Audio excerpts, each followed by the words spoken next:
Hello, hello, hello. How's it going, everybody? It's Rocksteady World, and today we're going to be looking at One Piece Chapter 1074. So, without further ado, let's get going, shall we? Oh boy. Alright, starting off with Mark 3. Today, we find out a little bit more about science and a little bit more about Kuma, and tension is on the rise. However, we gain no new information about the situation with the Gorosei, but we get some more information about a certain beautiful woman who we will be talking about later. Everyone got that? Good. Good, good, good. So, obviously, cover story, good. But getting into the real meat and potatoes of everything, we get to meet a new pacifista.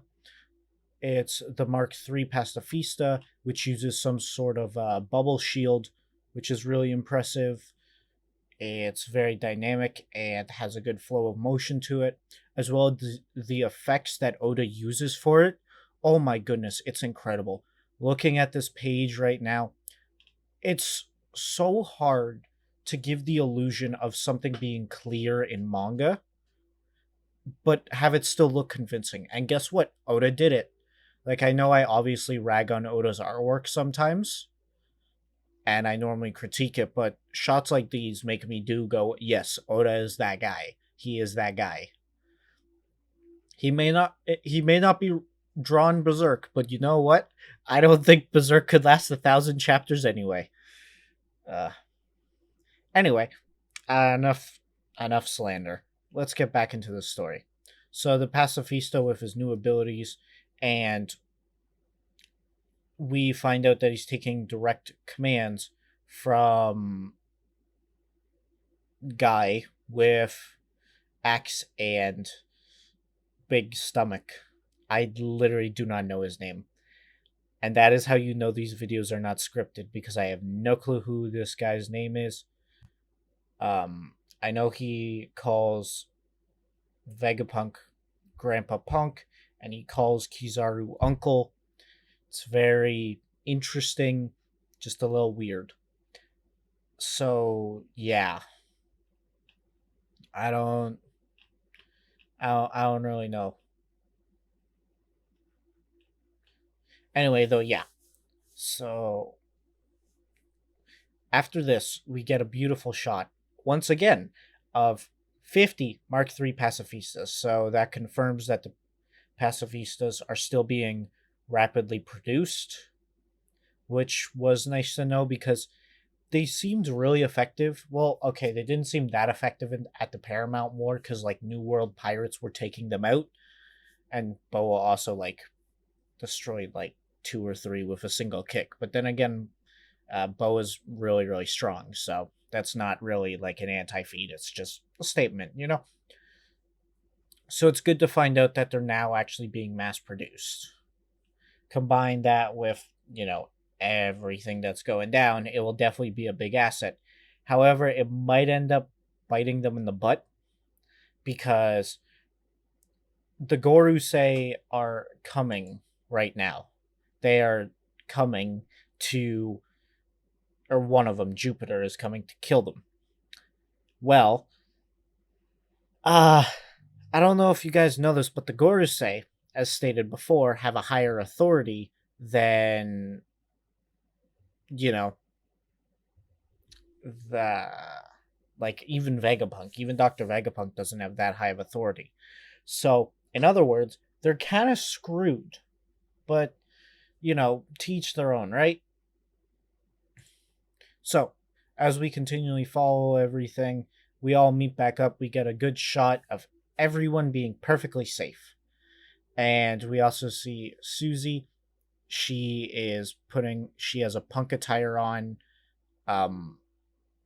Yeah, that caught my eye. What can I say? I'm a human male.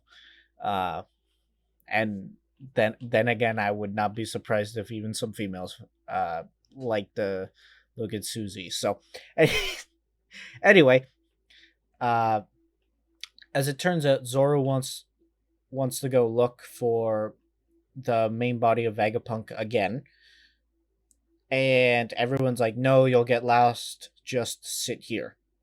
And then it's like, "Ah, shoot." But then we get, honestly, this is one of my favorite scenes in a while, because Zoro and Luffy, despite how much they actually talk, they don't hang out that often. And it's like, well, yes, yes, hang out, be good to one another. And they sit on the couch together as Rob Lucci and Kaku are right, like, knocked out right in front of them, and they start talking about how it reminds them of Water 7. And it's genuinely like, I don't know why I like this so much, but this is unironically one of my favorite panels today. One of. So yeah, on top on top of that, they also mention Iceberg, and that's a really cute touch. And then we get hit in the feels. So we actually start to see a little bit of Kuma's backstory. And from what it seems like Kuma was a slave to the Celestial Dragons. And like uh, it's it's unbelievably cool. I was about to say Kuma. It was unbelievably cruel. Like, it I guess it's such a thing. Like, honestly, I don't mention this often, but I really like Green Bull's design and his power set and everything. But I kind of hate him, like, a lot. And one of the reasons is he actually worships these people. Like, you can clearly see in this panel right now Kuma's backstory and how these celestial dragons are forcing slaves to chase down Kuma because Kuma escaped. And if they don't catch Kuma, they'll be killed because of the explosive collars on their neck. Like, bro, that's brutal. That is actually brutal. It's insane. And I hate him. I hate the Celestial Dragons all the time. And the thing is, right now, Celestial Dragons, they just suck. Like, all the time. Like, I hate these guys. There is one Celestial Dragon that I am like, damn, good job. And that's one of the flamingos. And the other one is actually Don Flamingo. So one of them is his relatives. Literally every other celestial dragon can go die for all I care. I hate them. I am so excited. I hope Jupiter gets his face just knocked out. I hope he gets messed up badly by Luffy when they arrive. I want them to get the biggest finessing of their existence. Have I made my point yet? Okay, good. So, after all that tragic backstory, we cut to Kuma. He's still climbing everything. And my guess is he's probably going to self destruct. That's my bet. To, like, kill the celestial dragons. Or this is a parallel to him going back to save people. So, like, if he doesn't leave, if he doesn't stay with the celestial dragons, they'll all keep trying to enslave other people. But if Kuma's around, then they'll just focus on all fighting amongst themselves to see who owns Kuma for a week.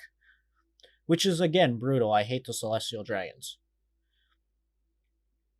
Anyway, we finally did it. We got through some of the heavier stuff. So now, with the honey and the hatchet. I gave you the hatchet. Granted, that's out of style to give the hatchet first, but now it's time for the honey. And well, who better than deliver the honey than Vivi? Yes, that is right. Vivi is here. She's alive. She's with Big News Morgans. And she's being her kind of angry self, which, to be fair, her dad just died, so that is fair. But yeah. Also, her outfit. Special attention to that. She borrowed it from another girl, and that girl has a crush on Vivi, and it's pretty adorable. And I'm giving that a special request because, goddamn, that, I don't know. She was keeping that in her wardrobe, and that is very surprising because those clothes look great. I actually really like this Vivi design. Fits her very well. And when you look to Vivi, I know you may have completely missed them, but there is another entity around, and that is, of course, Wapple. Yes, Vivi and Wapple have a dynamic now. Now they're stuck on a ship with Big News Morgan flying through the air, talking about politics. This is about to lighten the mood for this otherwise dark as hell arc. Because let's face it, literally nothing good has happened this arc. Literally nothing. Like, maybe one or two things. Everything else has been depressing. And you know what? Humor can only go so far. Sometimes you need actual, like, bits of, like, good. And, like, here it is. This is going to be good. Good bits of dynamic. Now, after all that, we find out one last little dip of honey in our coffee today.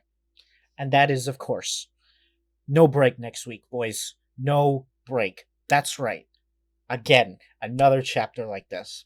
And as you guys can probably guess from how happy I've been and how excited I've been and all that, because this, to my knowledge, to my very limited memory, is the first time Vivi or Wapple has actually appeared on this channel.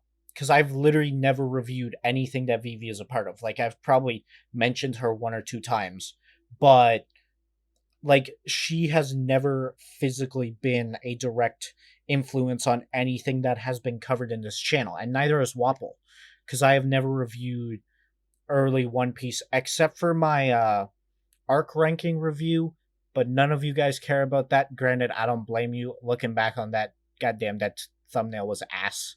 So, fair's fair.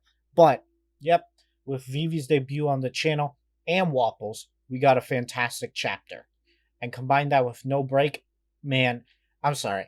I'm giving it that 9 out of 10. I've had fun this chapter. This chapter was fun. It's been heartwarming. It's been sour. It's been dark. It's provided great backing. It's reminded us that the celestial dragons need to be punched in the face. It's building up to Kuma's arc. I'm telling you guys, bro, he's gonna have the most emotional arc. You are gonna cry tears when he dies. I'm telling you right here, right now. So good. Good job, Oda. Made a fantastic chapter yet again. And guess what? If you guys want some more fantastic content, then follow me. Yeah, that's right. Follow me. I'm on YouTube. You know I am. And without further ado, I'll see you boys later. Heading out.